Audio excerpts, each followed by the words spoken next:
মই সায়নিকা বেনাৰ্জী বৰ্তমান উপস্থিত আছোঁ গুৱাহাটী মহানগৰীৰ খাৰগুলিত অৱস্থিত ভক্তি কুটীৰত আৰু এই ভক্তি কুটীৰ মন্দিৰ ভাগ ব্ৰহ্মপুত্ৰৰ একেবাৰে পাৰত অৱস্থিত আৰু বৰ্তমান এই ভক্তি কুটীৰ এই মন্দিৰ ভাগ পৰ্যটক তথা ভক্তসকলৰ বাবে আচলতে এক আকৰ্ষণীয় স্থান হৈ পৰিছে। মহানগৰীৰ খাৰগুলিত ব্ৰহ্মপুত্ৰৰ পাৰত অৱস্থিত এই ভক্তি কুটীৰত আপোনালোকে বৰ্তমান দেখা পাইছে বিভিন্ন প্ৰান্তৰ পৰা আচলতে ভক্তসকল আহি ইয়াত ভিৰ কৰা পৰিলক্ষিত হৈছে।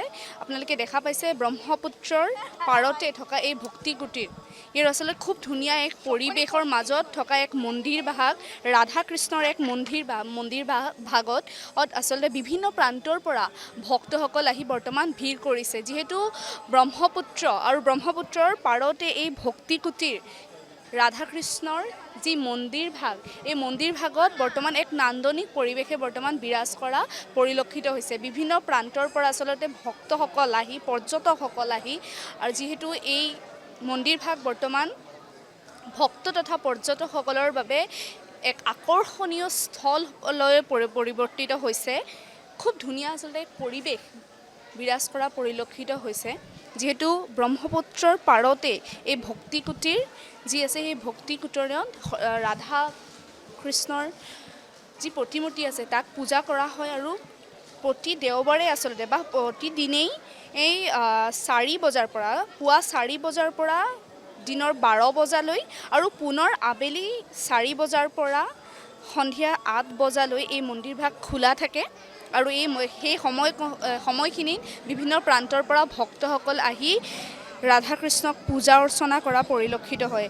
মই সমান্তৰালভাৱে আপোনালোকক পৰিৱেশ দেখাই গৈ আছোঁ। ভক্তি কুটীৰ 2 বছৰৰ পৰা ইয়াত আছে।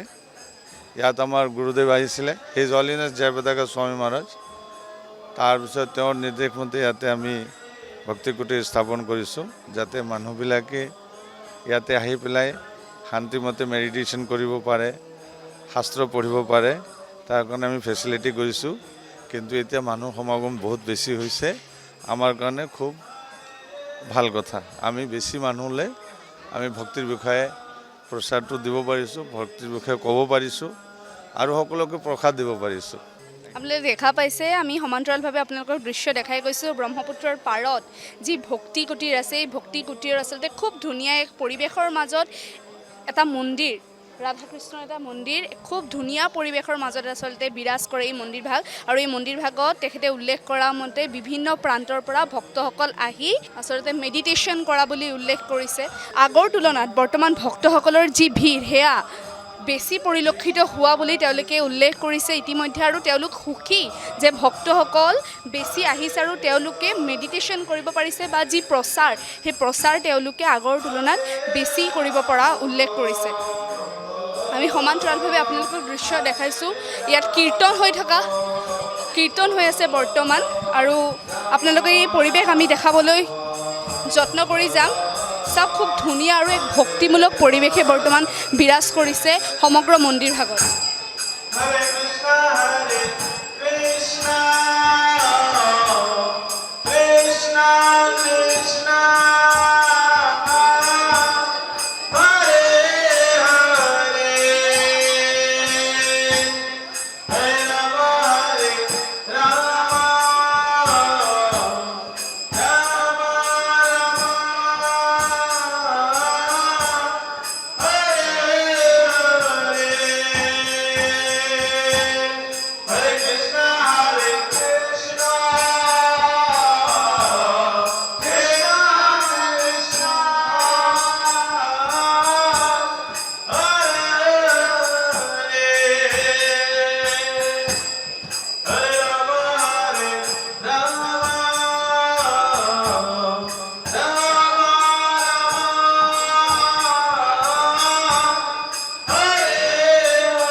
যিকোনো খবৰৰ বাবে যোগাযোগ কৰক 7099017330 লগতে 7099017110 নম্বৰত।